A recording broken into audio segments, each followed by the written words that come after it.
Hey everyone, and welcome. This is the second episode of the Daily Fantasy Press. We're recording here Sunday night. The Valspar Championship just wrapped up, and Adam Hadwin took his first victory on the PGA Tour tonight. He held off Cantley, came down to the wire. He had some nervous shots off the tee from 16, went in the water. It got close there for a while and was able to hold them off. So congratulations to Adam Hadwin. Real exciting for him with his first tour victory. We're going to take a recap here on our picks from last week and showing you guys what we got right, what we got wrong. And we're going to be doing this on a week-to-week basis. So let's get into it. Obviously, we touted Adam Hadwin quite a bit last week. We really liked where his game was at with his recent form. He fit the course well. Obviously, this year he's been having an incredible year. He shot a 59 earlier this season, so we know what he's capable of, and he was a great pick this week, and we're really trying to find guys like this on a week to week basis that aren't the obvious Henrik Stensons, the Ricky Fowlers, the Rory McIlroys. We're trying to find these guys in the price tiers below them to really get an edge and go overweight on the field with guys like Adam Hadwin. Even though he was being talked up this week, he was average around 20% ownership in a lot of the tournaments. Well, if he's going to be 20% and we really like him, we want to be at 40 to 50% on him. So just get the edge on the field with guys we like. Some other guys were Russell Henley, Wesley Bryant, obviously Henrik Stenson. He was close to 30% owned in a lot of tournaments, and we just go overweight on the field. So we're at 60% Henrik Stenson. And this week his ball striking wasn't typical of what we see from him. So going into next week, that's something to think about. Obviously, he finished well. It was a weaker field. I'm going to be curious to see where his price comes out, and it's probably going to depend on pricing and where we think ownership might come in to determine whether or not we play him next week. Jason Duffner, another guy we were on this week, he finished well today. Graham Dillette, Kyle Stanley, Bill Haas. Haas had 14 bogeys over the 4 rounds, and he finished well, obviously made the cut, but we like the guys. Even if they do put up 14 bogeys, he's still putting up the birdies. He's scoring on DraftKings. So yeah, we obviously don't like seeing the bogeys, but as long as he's getting the birdies and shooting under par, that's all we want. So, and lastly, Patrick Reed on there. He had an okay tournament, not great for his standards or price. They had to pay for him, but he made the cut, and that's what you're looking for in these tournaments. So some of the picks we got wrong. Billy Horschel, he let a lot of people down this week. So obviously Florida guy, he made every cut at Valspar he played in. So we were on that. His recent form was good. He finished well at Honda Classic. But obviously he had a rough Thursday and Friday, missed the cut. Same with Party Martin Laird. Another guy that we were on this week and just couldn't put it together. His putter was just awful.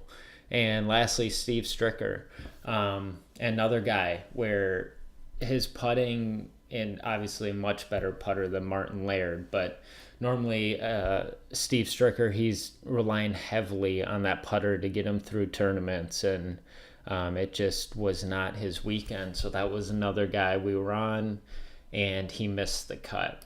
So let's look at my best lineup I had on DraftKings this week. I put 50 entries in the PGA short game, cashed in over half of them. It was a good week for me. So this lineup, I finished 76th, and I had 471.5 points, 59 points behind the leader that took down the tournament. So you can see here I had Duffner, 27% ownership. He finished T11. Solid weekend. Already touched on him. Obviously had the winner, Adam Hadwin. I'd Hadwin in about 35% of my lineups this week, so I was almost double the field on him in this tournament. I took him in a lot of the 3-entry max, single entry lineups as well. So that's where I had heavy exposure on him too. Then had Russell Henley. He was another guy. I actually had 40% ownership on Henley, so 4 times the field this week. He had a T9 finish, and at his price tag, really paid off his salary. Ryan Moore finished at 4 under. He's a guy that, I mean, he can string together some birdies. He had the 3 birdie in a row streak. He hit that twice. So he had a good showing. Patrick Reed, for his price, I mean, he made the cut. He did better than what Justin Thomas, Daniel Berger did. So, I mean, can't complain about that. He was just behind them in that price range. And then Gary Woodland, I mean, he flopped Saturday, just put up a brutal score, and today really didn't do anything to recover that. So overall, it was a good week. Obviously, it's gonna be a good week once you have the winner over the field ownership, and yeah, it's and obviously you have the cut makers. So our core this week, we nailed it. They made the cut. They advance, and that's all you're looking to do. So let's move on to next week's tournament. It's the Arnold Palmer Invitational. It's played at Bay Hill Golf Club in Orlando, Florida. The defending champion is Jason Day, and obviously, as everyone knows, Arnold Palmer, the GOAT, he passed away, and players are going to be paying their respect to Arnie this weekend. Some of the big names in the field: Rory McIlroy, Jason Day, as I mentioned, the reigning champ, Henrik Stenson, and Hideki Matsuyama are 4 out of the top 5 golfers in the world playing this event. We do have quite a few guys in the top 25 that are not playing this week. They say it's due to scheduling. There's been a number of articles posted recently about the future of this event. There are a lot of players on tour that just do not like the course layout and have not been playing it on a yearly basis. So this definitely causes concern for the tournament going forward, but that's a topic for another day. So let's get into the preview at Bay Hill. So Bay Hill is a par 72 that plays at 7,381 yards. It's got over 100 bunkers and 9 holes with water in play. The greens are exactly what we see at the other tournaments here in Florida. It's Bermuda grass. Keynote is these greens were reseeded 2 years ago to improve the quality to the greens. There were some complaints by players previously that the greens were aesthetically weak, and so they reseeded to improve upon that. There are 4 par 5s on the course, and majority of them are reachable, which leads to low scoring, and it's definitely tended to be the lowest scoring tournament on the Florida swing. So let's go to the key statistics we're going to be emphasizing this week. As I mentioned, with the 4 par 5s at Bay Hill, we're going to want to target players that have excellent par 5 scoring. Most of these par 5s are reachable, which means we're going to target the players that can put themselves in position for those eagles and birdies that we're looking for in DraftKings scoring. The second key statistic we're going to be emphasizing and have been on the Florida swing is strokes gained tee to green. We want the ball strikers that are coming in great recent form, and with strokes gained tee to green, it's showing that players are excelling in all aspects of the game, from off the tee approach all the way to the green. With the difficult greens to hit this week, it's definitely going to be important to keep targeting those superior ball strikers that we've been looking at here throughout the Florida swing. Now, the third statistic we're going to be focusing in on is the birdie or better percentage. With the low scoring, we want the guys that get the birdies, that get the eagles, and are putting themselves in scoring opportunities. So that's going to be another one. And then lastly, we're going to be looking at proximity less than 200 yards, as there's going to be plenty of long iron shots this week. Players that are hanging long irons are definitely going to be the ones for opportunities for birdies and eagles. Now let's take a look at 3 key holes at Bay Hill. The first we're going to look at is the 4th hole. It's a par 5, 561 yards. It plays uphill, and the fairways are uneven, so ball striking's key. Placement of the ball in the fairway off the tee is definitely strategic here. The green is reachable into, but it's got a very unique, very narrow green depth. So accuracy is a must into this elevated target, and there are birdie opportunities on this hole, but it's definitely going to be for the ball strikers that can get it on the green in 2 or near it. So definitely, I mean, you'll see some eagles here this week, but majority of scoring is going to be on the birdies. So looking at hole 6, this one is par 5, 555 yards, and it's demanding for every shot as you approach the green. This hole actually has just created disasters for players in the past, and the most notable was John Daly in 1998. Took him 18 shots to get the ball in the cup, and he hit 6 balls, I believe, off the tee into the water. So if you play the hole safe and you're just going for the par, you can avoid the trouble. But guys that are going for it, going for the eagle, going for birdie, it can lead to disaster because you got water all along the left side. So like we've said, you got to hit the fairway, target guys with long irons that hit accurately this week, and that's going to be who you want throughout the week. So let's look at the last hole here. It's hole 18, par 4, 458 yards. There's OB all along the entire left side, and then you've got water that creeps into the right front of the green. If players miss a fairway right, it's definitely a nerving second shot at the green going over the water. So smart play is definitely to lay up left front of the green.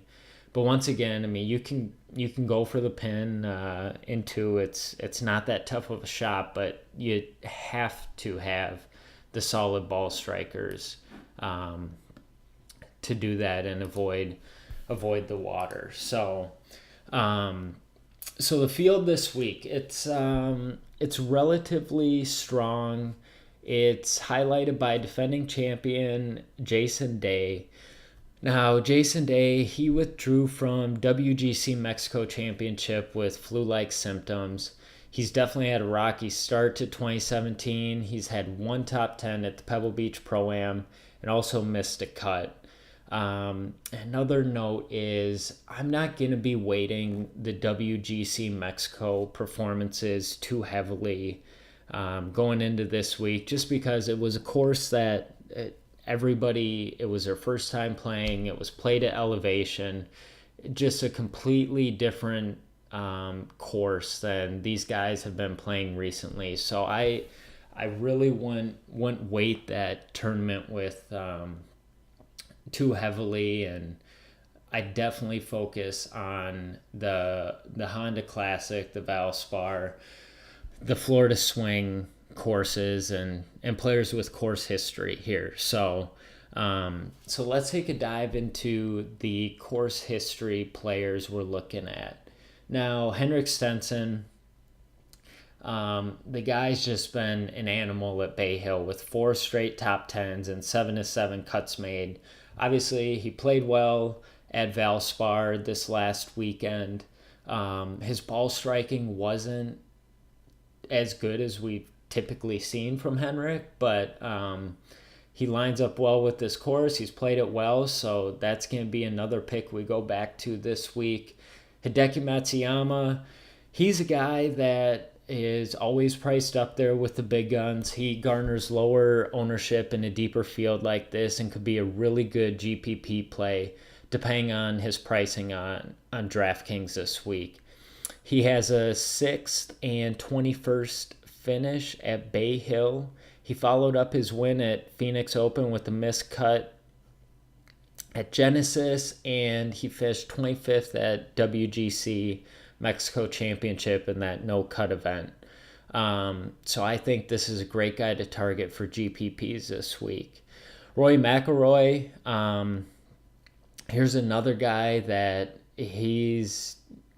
I'm curious where his ownership's going to be at. Obviously, he crushed at WGC, plays well here in Florida. So I'm really curious at ownership for him. I mean, he's such a good player, and his scoring opportunities are going to be plentiful on this course. So he's a guy I like. Some of the other guys with solid course history, Ian Poulter, he's made 6 of 7 cuts. Francesco Molinari, I love playing this guy on ball striking courses. The only thing that worries me with him is his scoring opportunities. I think he's a great play when the winning score is going to be like 5 to 10 under par, but who knows, the way these guys have been playing in Florida this year, guys have put up some big scores. So Francesco, I think he's a great core play. Is he going to win a tournament like this? I'd be very surprised, but he's just such a solid cut maker. He's had 3 straight top 20s, so I like Molinari this week. Billy Horschel, I know you guys are going to hate hearing this, but after last week, he's had 4 made cuts here. I think this is going to be a great guy to get at low ownership this week. There's no reason why he missed the cut other than, I mean, some days you just can't string together 2 solid days before the cut. So he missed it. I'm going to have exposure in GPPs. I'm not going to get worried about his performance last week. This is an opportunity to jump on. So Charles Howell III, here's another guy, 7 of 7 made cuts here at Bay Hill. So he's got elite course history. Martin Laird, another guy that missed a cut at Valspar, but he has made 7 of 7 cuts with a victory also at Bay Hill. So I like Martin Laird this week. Zach Johnson, he's got back-to-back top 10s. He is a guy that has always played this course well. He's talked about it. He loves Bay Hill. So look for him. He should be a guy that you can get at lower ownership this week. And obviously we'll be releasing another article once DraftKings pricing comes out. So let's take a look at a couple other guys on the rise here. Ricky Fowler with his win at Honda Classic. he just always seems to be around 15% owned, and he might be a little higher after his victory at Honda, but I mean, he sets up well for this course. Wesley Bryan, he is his past three events, he has just been playing lights out. Adam Hadwin, obviously, he's probably going to be a chalky option this week, so this might be a guy that in GPPs you just take a stand, you fade him purely off recency bias and hope he doesn't finish in the top 10. Otherwise, I mean, he shouldn't hurt you. Tony Finau, this guy lit up the scoreboard Sunday, shot a 64 at Valspar. He's in good recent form. He's complete bomber. The guy can score, put up birdies, eagles. But he's definitely more of a GPP play. Thomas Peters, another guy that he's a young one that's come on this year. He didn't play well at Honda. Honda's a much tougher course at PGA National than Bay Hill, so I like him here as long as he can stay out of trouble. And lastly, Lucas Glover. We were on him last week. He had a good, strong finish to Valspar, so looking to go back with him there. But as I said, we'll be writing more content this week after pricing comes out. We just want to give you guys a course preview, some of the guys we're targeting before salaries come out. And lastly, don't forget to follow us on Twitter at Daily Fantasy Press. And also, if you could subscribe to our YouTube channel, I know quite a few of you guys did that for us last week. That's awesome. If you could just keep watching our videos, if you like them, give us a thumbs up. And lastly, you can find our articles at dailyfantasypress.wordpress.com.